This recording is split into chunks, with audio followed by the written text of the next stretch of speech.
I've heard of many tragic cases of walking, talking, normal children who wound up with profound mental disorders after vaccines. I'm not arguing vaccines are a bad idea. I think they're a good thing. But I think the parents should have some input. The state doesn't own your children. Parents own the children, and it is an issue of freedom. Well, as you just heard, the measles outbreak is getting political, with politicians from the likes of President Obama to Senator Rand Paul, who you just heard weighing in on whether children should be required to get vaccinated. The issue ignites a firestorm. Rand Paul went so far as to accuse the media of biased reporting. Part of the problem is that you end up having interviews like this where the interview is so slanted and full of distortions that you don't get useful information. I think this is what's bad about TV sometimes. So frankly, I think if we do this again, you need to try to start out with a little more objectivity going into the interview. So, should politicians and presidential hopefuls leave the issue to the medical community? We're back for Hour 3 with Miranda Kahn, J.D. Hayworth, and joining us now at the anchor desk, we got someone who's a little bit of politician and a whole lot of a pediatric neurosurgeon. He's also author of the book, One Nation, What We Can All Do to Save America's Future. Dr. Ben Carson. Dr. Ben, welcome back to Newsmax TV. Thank you. Always good to be here. Let's get it straight from you. What should we be doing about immunizations and vaccinations? Well, we need to understand that a tremendous amount of progress has been made with vaccinations in terms of eliminating diseases which used to be devastating in our society. And we certainly don't want to go backwards. So we're dealing with a public safety issue here. There is no question that immunizations have been effective in eliminating things like smallpox, which were devastating and lethal diseases. So in terms of parental rights, yes, I am very much in favor of parental rights for certain types of things. But what we have to recognize is I'm in favor of you and I having freedom to drive a car. But do we have a right to drive without seatbelts on? Do we have a right to drive while we're texting? Studies have demonstrated that those are very dangerous things to do. So it becomes a public safety issue. So you have to be able to separate out our rights versus the rights of the society in which we live, because we're all in this thing together. So we have to be cognizant of other people around us. Now, we've heard some debate earlier in the show on America's Forum where some people believe that there should be a balance of what the government mandates. Do you agree with that? In other words, should there be certain immunizations that the government mandates but others not so much? And should that be an issue when it comes to the federal government or the state government?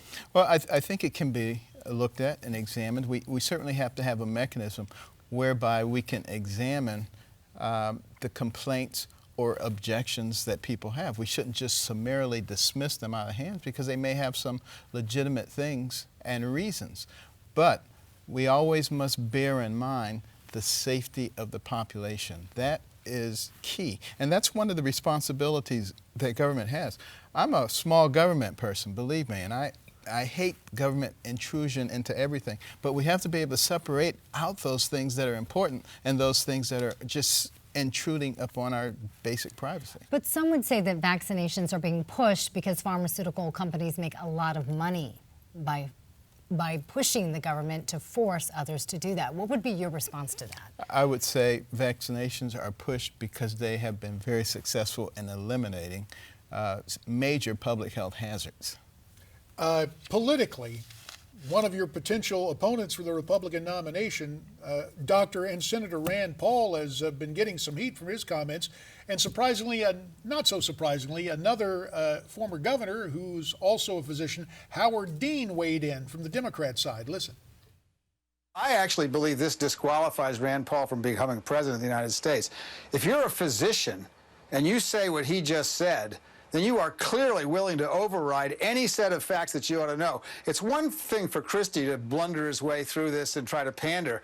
For Rand Paul to deny his entire education as a physician, I assume he went to a good medical school and knows something about medicine, that is truly appalling. And a guy like that should never be let near the White House. 30 seconds. Does Dr. Dean have a point? No. He's just piling on. I don't think that's what Rand Paul was saying at all. You know, he was talking about the ability of people to weigh in on things that are important to them and not be overruled by the government. And I think if you really sat down and listened to what he was saying, he wasn't saying what they're claiming he's saying. More proof positive that it's not politics as usual with Dr. Ben Carson. More with a good doctor when we come back.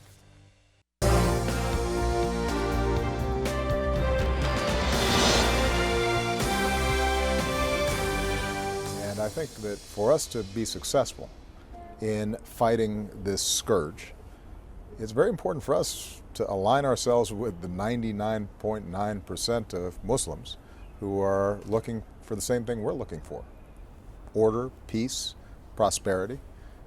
And so, you know, I don't quibble with labels. President Obama on CNN there insistent that labels are really unnecessary when it comes to the fight against terror. Alongside Miranda Kahn, J.D. Hayworth, continuing our conversation with Dr. Ben Carson, who joins us here on the anchor desk. Dr. Carson, in your opinion, is the president correct about labels and the Islamic world? No. If I'm not mistaken, not too many weeks ago, he said that ISIS is not Islamic. Wonder what that first I stands for. You know, he is the epitome of political correctness. And I have argued for a long time that political correctness is destroying our nation because it is interfering with our ability to think logically and to have the adequate discussion so that we can make progress. And I hope and pray that maybe at some point the president will actually realize that and stop playing these games and deal with the issue, because, you know, this is a serious problem. And they have a sworn desire to eliminate us and our way of life. Now, you can make two decisions there. You can say, let's wait for them to do that, or let's take definitive action to make sure that doesn't happen. Dr. Carson, if you were commander-in-chief, what would you be doing to battle ISIS or any of these terrorist groups? Well, I would, first of all, I would make it clear that we are going after them and we are going to eliminate them, and we would use every resource available to us, both covert and overt. And what about boots on the ground? Boots on the ground as well. Everything we have available to us, because you have to be able to claim your victory.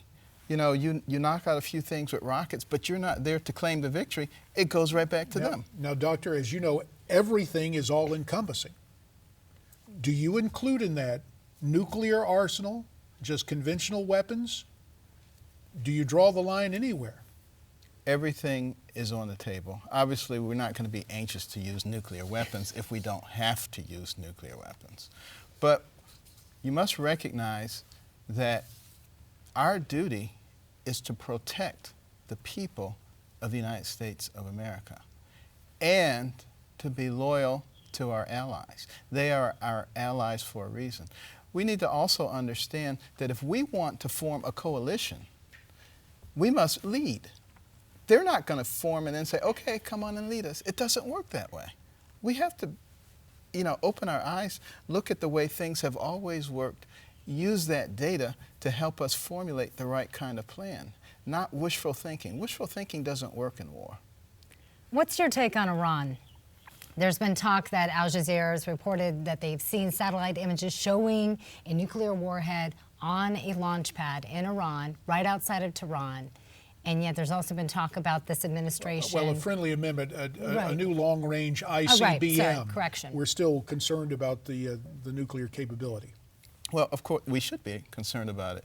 When you had somebody like Ahmadinejad who said, you know, we want to obliterate Israel, of course we should be concerned about it.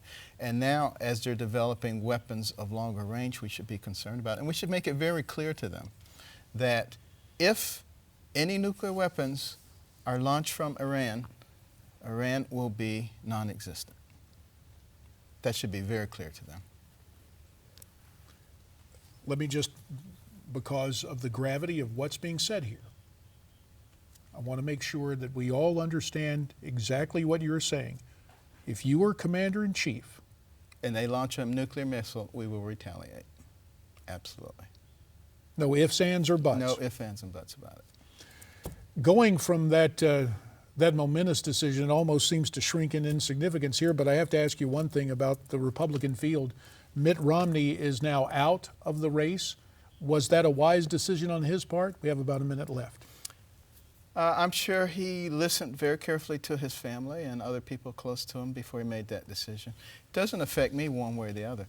I want to have a lot of people in the field. I want to hear lots of opinions because it's critical that the Republicans and conservatives have the right person running. And we need to hear what everybody has to say about that. So you're saying you're not so sure if you're the right person? I may not be the right person, but that's why we have this process. And you're taking a look at offering yourself still as a candidate, perhaps, in the days ahead.